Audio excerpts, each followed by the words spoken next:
Ka-reveal! What? 5, 4, 3, 2, 1.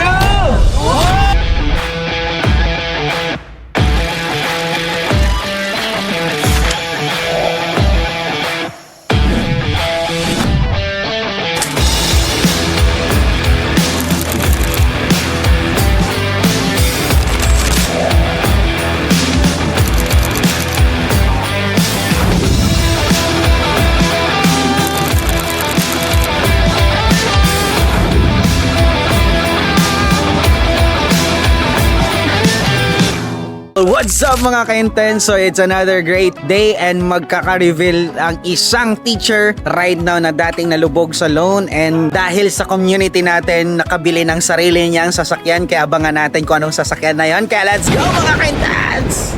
3 years nagturo sa DepEd. Life, same pa din, no?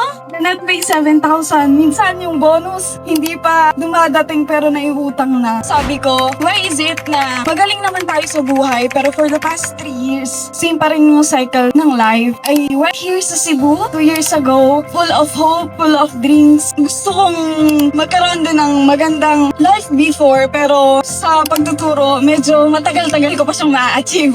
Pero because of Elite Empire, ito na siya. Who would have thought na ang isang DepEd teacher na nagtitik 7K na net pay for 3 years to right now ho, may sports car na. This is my first ever car. This is a mere passion, hard work na nilagay sa negosyo. And I want to thank Epres Dream Squad of the Millionaire Squad and Dream Chasers sa lahat ng guidance, sa love and passion na nilagay niya sa Elite Empire, sa community na to. Before, andyan lang din ako nanunood, nawi-witness yung mga car reveal. Pero because of this, 2 more years akong ginawa. Ito na yung results na ibinigay sa akin. Sa lahat ng nandito, I know kung ano yung nangyari sa akin. Kaya-kaya nyo rin yan. Kasi masipag kayo katulad ni Rose, di ba? And I'm really excited na mapakita sa inyo to. I just want to call our Dream Squad here na samahan tayo. Alright, are you guys ready?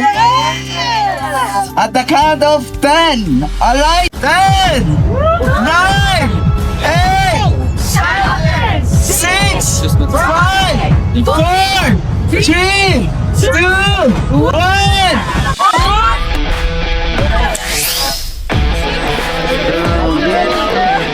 So this is Mazda MX-5.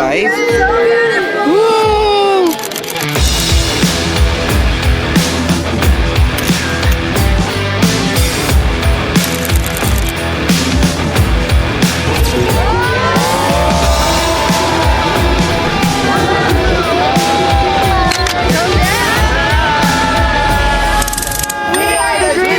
We make dreams come true. Congratulations!